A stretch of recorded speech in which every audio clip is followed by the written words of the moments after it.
Salam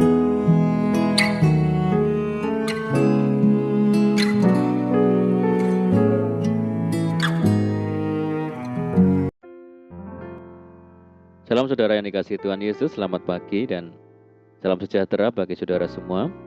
Saya menyapa bagi saudara yang ada di Indonesia, dari Sabang sampai Merauke, baik yang di kota maupun yang ada di desa, dan saudara yang ada di Malaysia, di Sabah, di Sarawak, di Kuala Lumpur.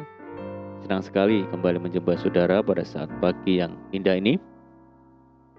Kiranya damai sejahtera dan sukacita daripada Roh Kudus melimpah dalam hati dan kehidupan saudara semua.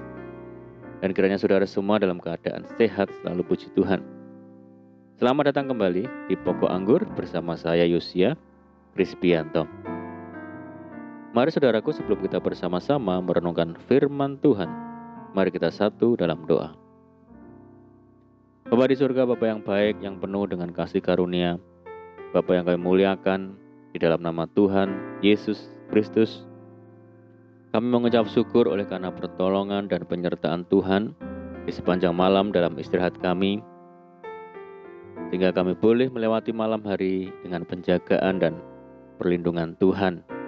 Itu semua adalah berkat pertolongan Tuhan. Dan pada saat pagi ini kami kembali rindu untuk merenungkan firman-Mu. Tuhan, urapi kami, jamah hati kami, berbicaralah kepada setiap kami, sehingga kami dapat mengerti apa yang menjadi maksud firman Tuhan. Terima kasih ya Tuhan, kami siap merenungkan firman-Mu hanya di dalam nama Tuhan Yesus kami berdoa. Amin. Baik saudara yang kasih Tuhan Yesus, kita akan membaca dalam 2 Korintus 6 ayat yang ke-4. Sebaliknya dalam segala hal kami menunjukkan bahwa kami adalah pelayan Allah, yaitu dalam menahan dengan penuh kesabaran dalam penderitaan, kesesakan dan kesukaran. Saudara yang dikasih Tuhan Yesus, adanya pandemi di dunia ini agaknya sudah membuat banyak orang resah karena hilangnya kebebasan untuk hidup secara normal. Apa yang disebut dengan new normal atau normal baru, di mana orang harus memakai masker kemana-mana, menjaga jarak, dan bahkan mengurung diri di dalam rumah, sudah membuat orang yang paling sabar sekalipun menjadi tidak sabar. Kapan semua ini bisa berakhir? Bagaimana kita harus menghadapi situasi ini sebagai orang Kristen, saudara? Kesabaran di Alkitab Perjanjian Baru pada umumnya dikaitkan dengan ketekunan. Kesabaran bukannya pasif tetapi aktif, bukan membiarkan segala sesuatu terjadi di sekeliling kita seperti membiarkan penderitaan, kesesakan, dan kesukaran tanpa bereaksi. Kesabaran adalah ketekunan dalam menghadapi persoalan dan dalam usaha untuk mencari penyelesaiannya. Saudara, sebagai orang Kristen kita menghadapi berbagai tantangan dan masalah kehidupan. Mungkin dalam pekerjaan, di dalam sekolah, dalam keluarga, di gereja, dan di negara. Orang Kristen dipanggil untuk bersabar dalam arti tetap tekun di dalam berdoa dan tetap hidup dan bisa bekerja sesuai dengan keadaan yang ada. Sekalipun penyelesaian masalah belum ada, tetapi ketekunan membuat kita tetap percaya bahwa segala sesuatu akan berjalan sesuai dengan rencana Tuhan. Ini sebenarnya bukan cara hidup normal baru, tetapi seharusnya adalah cara hidup yang normal bagi setiap orang percaya. Saudara yang dikasih Tuhan Yesus, kesabaran tidak bisa berkembang dalam waktu yang singkat. Kesabaran tumbuh sebagai proses pertumbuhan kedewasaan umat Tuhan. Kesabaran hanya bisa tumbuh dengan kekuatan dari Tuhan.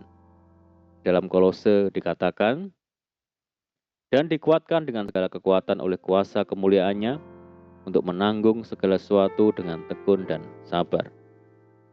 Selanjutnya, kita juga harus sadar bahwa ujian hidup akan memberi ketekunan. Dikatakan, sebab kamu tahu bahwa ujian terhadap imanmu itu menghasilkan ketekunan. Walaupun kita tahu bahwa kesabaran dan ketekunan akan membawa kita lebih dekat kepada Tuhan, tidak mudah buat kita untuk bisa mempraktekannya dalam hidup kita. Adakah hal-hal yang bisa membantu kita, saudara? Hal-hal yang bisa membantu adalah yang pertama, hidup bersyukur. Orang yang kurang bisa bersyukur akan merasakan kehidupan yang lebih berat daripada yang sebenarnya. Orang yang demikian sering bertanya, mengapa ini harus terjadi padaku? Dan sebagainya. Sebaliknya, rasa syukur akan membuat apa yang berat menjadi ringan. Dalam Filipi dikatakan, bersukacitalah senantiasa dalam Tuhan. Sekali lagi kukatakan, bersukacitalah. Yang kedua adalah kita harus sadar bahwa segala sesuatu ada sebabnya, ada maksudnya. Kadang kita mengalami kesulitan supaya kita bisa menjadi saksi atas perlindungan Tuhan dan bisa makin bertumbuh dalam hal-hal yang baik. Kita harus percaya bahwa segala sesuatu akan membawa kebaikan kepada orang yang percaya. Dalam Roma dikatakan, kita tahu sekarang bahwa Allah turut bekerja dalam segala sesuatu untuk mendatangkan kebaikan bagi mereka yang mengasihi Dia, yaitu bagi mereka yang terpanggil sesuai dengan rencana Allah. Dan yang ketiga adalah kita harus sadar, saudara, bahwa sebagai manusia, kesabaran dan ketekunan kita ada batasnya. Ada saatnya di mana kita mungkin hanya bisa bertekun dalam penyerahan kepada Tuhan secara total. Pemazmur berkata, diamlah dan ketahuilah bahwa akulah Allah. Saudaraku, kita harus memahami bahwa kesabaran dan ketekunan dapat menyuburkan pertumbuhan iman kita.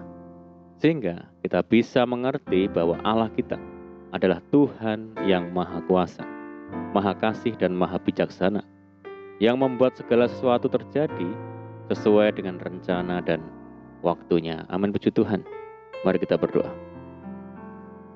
Bapa di surga, Bapa yang baik, bersyukur buat firman-Mu saat pagi yang indah ini. Firman-Mu mengajarkan kepada setiap kami saat ini untuk dapat memiliki kesabaran di masa-masa yang sukar.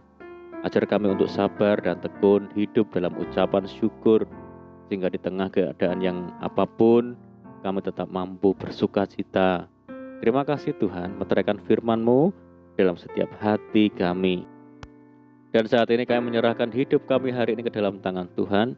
Berkati kami ya Tuhan, berkati segala usaha, pekerjaan kami, jadikan kami hari ini berhasil, beruntung, sertai kami, berkati kami dalam pelayanan kami hari ini. Mohon penyertaan Tuhan yang sempurna bagi kami, dan mohon petunjuk-Mu sehingga kami hidup sejalan dengan segala kehendak Tuhan.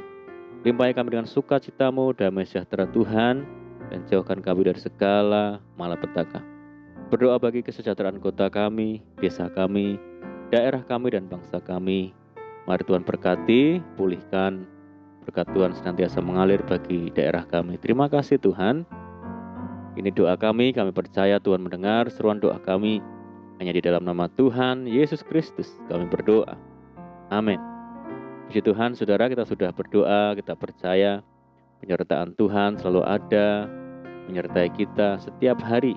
Dan mari kita tetap mengandalkan Tuhan dan tetap menaruh harap hanya kepada Tuhan Yesus. Dan saya ucapkan selamat pagi, selamat hari Minggu, selamat beribadah. Doa saya menyertai saudara semua. Tuhan Yesus memberkati. Haleluya.